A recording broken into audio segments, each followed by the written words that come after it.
రెండో విడత సర్పంచ్ ఎన్నికల్లో కాంగ్రెస్ జోరుని ప్రదర్శిస్తుంది. ఇటు ఆధిక్యంలో కాంగ్రెస్ బలపరిచిన అభ్యర్థులు ఉన్నారు.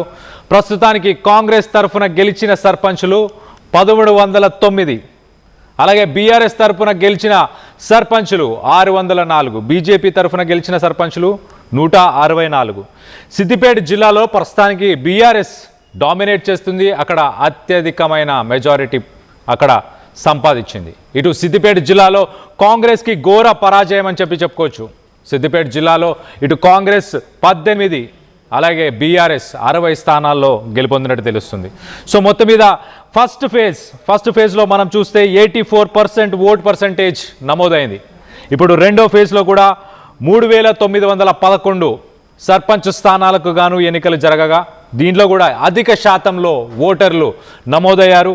ఓట్లని నమోదు చేసినట్టు కూడా తెలుస్తుంది. సో మొత్తం మీద ఒకసారి ఫస్ట్ ఫేజ్కి సంబంధించి మనం చూస్తే ఇటు కాంగ్రెస్ 2000కు పైగా స్థానాలను సాధించింది. అలాగే బీఆర్ఎస్ సుమారు 1100 స్థానాలను సాధించింది. సో మొత్తం మీద అదే పోకట ఇప్పుడు కూడా కనిపిస్తుంది. కానీ ఒక సిద్దిపేట జిల్లాలో మాత్రమే ఇటు కాంగ్రెస్కి ఘోర పరాజయం అని చెప్పుకోవచ్చు. సిద్దిపేట జిల్లాలో ఇటు కాంగ్రెస్ 18 స్థానాల్లో గెలిస్తే ఇటు బీఆర్ఎస్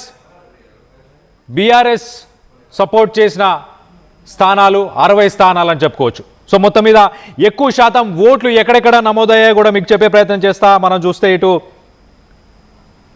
నిజామాబాద్, అలాగే రంగారెడ్డి, మేడ్చల్ ఈ జిల్లాల్లో ఎక్కువ శాతం ఓట్లు నమోదైనట్టు తెలుస్తున్నాయి.